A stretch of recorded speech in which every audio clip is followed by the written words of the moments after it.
Hello viewers, আসসালামু আলাইকুম। আমাদের স্কিন কেয়ার রুটিনে প্রতিদিনই একটি না একটি ডে ক্রিম রাখা প্রয়োজন। আর বর্তমানে অনেক ডে ক্রিম রয়েছে মার্কেটগুলোতে। অত ক্রিমের মধ্যে ডক্টর রাসেলের ক্রিমগুলো বেশ সাড়া জাগানো।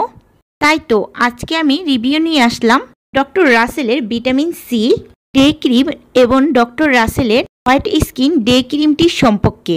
এই ক্রিম দুটো কিভাবে ব্যবহার করবে, কাদের স্কিনের জন্য ভালো হবে সেটাই আলোচনা করব।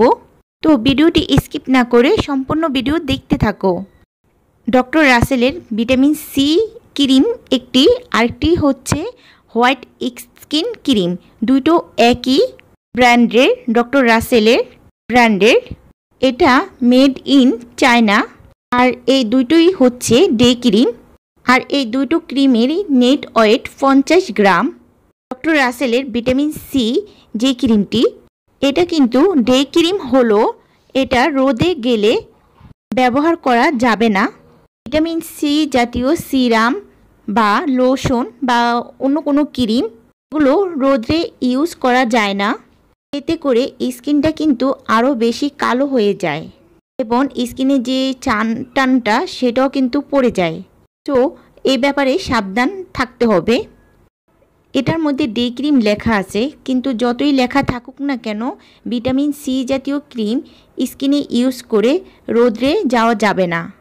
ডক্টর রাসেলের হোয়াইট স্কিন এই ক্রিমটি ডে ক্রিম, এটা চাইলে তোমরা ইউজ করে রোদে যেতে পারবে।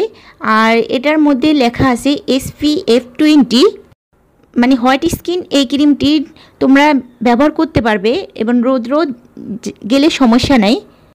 এই ডক্টর রাসেলের হোয়াইট স্কিন ক্রিমটি তোমরা দিনের বেলা ব্যবহার করে রোদে গেলে সমস্যা নেই, কিন্তু ভিটামিন সি ক্রিমটি ইউজ করে রোদে যাওয়া যাবে না। এই ক্রিম দুটো তোমরা কোন সময় ব্যবহার করতে পারবে? এই ক্রিম দুটো তোমরা দিনের বেলা, রাত্রেবেলা যে কোনো সময় ব্যবহার করতে পারো, সমস্যা নেই। তবে রোদে যাওয়ার আগে অবশ্যই সাবধানতা অবলম্বন করতে হবে।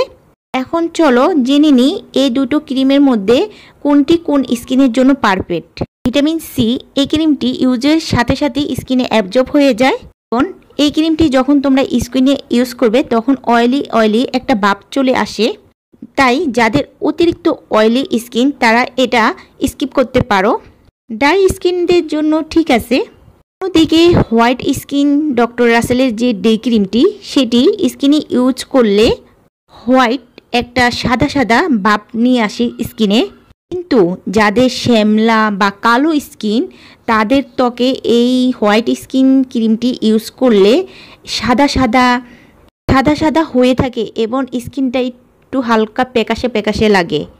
কিন্তু যাদের স্কিনটা সাদা, তারা কিন্তু এই ডক্টর রাসেলের হোয়াইট স্কিন এই ক্রিমটি ইউজ করতে পারো, কারণ তাদের স্কিনে খুব সহজে অ্যাবজর্ব হয়ে যায় এবং একটা ফাউন্ডেশন মেকআপ বেস লুক আসবে স্কিনে। কিন্তু যাদের শ্যামলা বা কালো স্কিন, তাদের জন্য এটি পারফেক্ট নয়।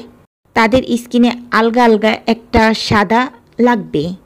আর ডক্টর রাসেলের হোয়াইট স্কিন এই ক্রিমটিও স্কিনে তৈলাক্ত ভাব নিয়ে আসে। যাদের স্কিনটা অতিরিক্ত অয়েলি এবং যাদের স্কিন ড্রাই স্কিন, তারা কিন্তু এই ডক্টর রাসেলের হোয়াইট স্কিন ক্রিমটি স্কিপ করে যেতে পারো।